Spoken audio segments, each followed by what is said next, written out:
almost non-existent. This I can let's discuss okay. Hikaru. Let's move to different topics. Let's discuss Hikaru. I'm really interested in this topic. So for everyone, one of the people that Vladimir Kramnik has been focusing on while conducting his research is Hikaru Nakamura.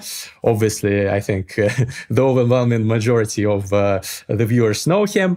And I was really surprised by that because it is well known and it's like universal knowledge, I would say, that Hikaru and Magnus are probably two of the best or are the two best online Blitz players of today and ever, probably. Hikaru was around 3,500 rated on ICC like 15 years ago already, or even more, when engines were by far weaker. And I personally find it unbelievable that his results could be explained by any kind of form of cheating. So I was really surprised. So the question is, why have you focused on Hikaru so much? And do you really believe that there is something fishy about this player?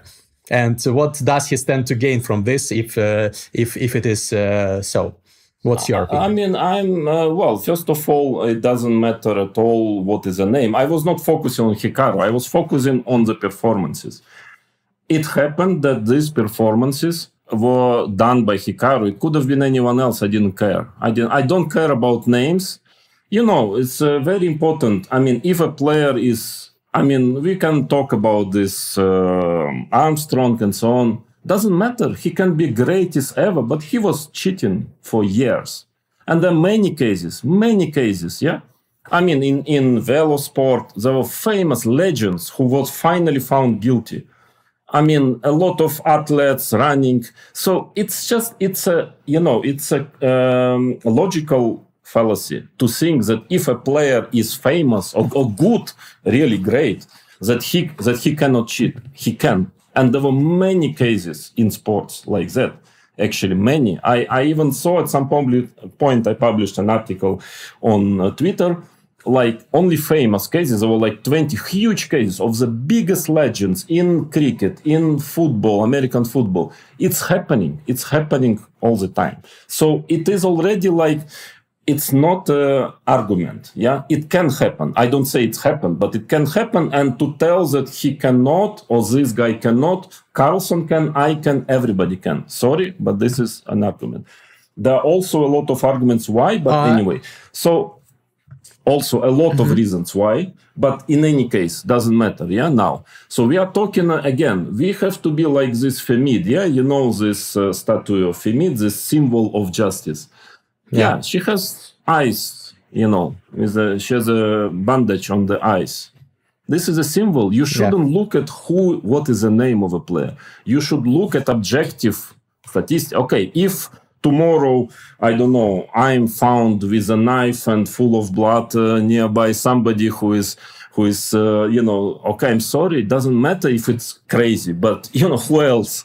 You know, it's like you should forget about it when you are trying to be objective. So I didn't care about Hikaru. If it was somebody else, Maxim Vashilaga, I'm sorry. I would very sorry. I respect him a lot, but I would still do the same. Because my point is that such statistical anomalies, and it's huge statistical anomaly, absolutely huge. It's they must be. It doesn't necessarily mean he was cheating. No, it can be also a huge, let's say, a lot of cheating from his opponents who gain this rating, which has nothing to do with their strength. So then they have to be banned.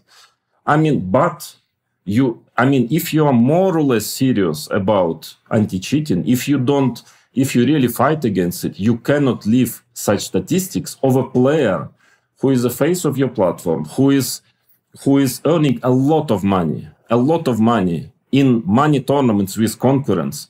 You cannot just say, it's Hikaru, he is good. I mean, I'm sorry.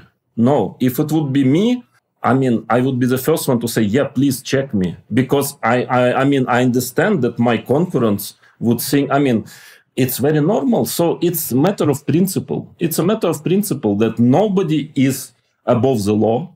What do you mean? Do you really think? I'm a rational person. You know, I see the statistics. I know that the probability is extremely low. I know most probably, I mean like 99% that something was, let's say, fishy there. And it's not because I want it. It's because mathematics, you know. I mean, sorry, because we are living in a strange world where when what I think, or I like this guy, so he cannot cheat. I don't like this guy, he can cheat. No, it's mathematics. You know, I'm sorry. It's common sense, and mathematics tells that the probability of fair play in this case, I mean, from all opponents, yeah, in general. So let's say, what does it mean, the probability? Is that if everyone always played fair, his opponent and him, always, so everything is according to their strengths, then the probability of this is happening is below 0.01%. Okay, so what should I think? Why should I believe in something? I believe in mathematics. It's extremely unlikely. So finally, I want it to be all what I wanted. Check it. Give us a very open report, mathematical report, not nonsense as they did, but mathematical report. Explain us concurrence, because it is the test for integrity of chess. It is even more important to do it with a very well-known player than with somebody else. You must be sure that top players who are earning most of money, they're clean. And it's in their interest of platform, if the situation is as you believe that they really want it. So that was my case, and I was explaining. And instead of actually saying, yeah, it is clearly strange, we will check it and we will publish, yeah, something reasonable, not this nonsense which they did, because that was just fake. I mean, ridiculous report, and I explained many times. So that's what, and I still want it. So as long as it's not done, and it's not explained to me and to others, if it's Magnus, if it's my friend Grishuk, I don't care. I mean, I believe in 99.9, I would be on the side of 99.9 probability than 0.01 probability. If they explain it, prove it mathematically, I can change my mind. But I'm sorry, I'm just a rational person. That's all, you know, that's the whole story.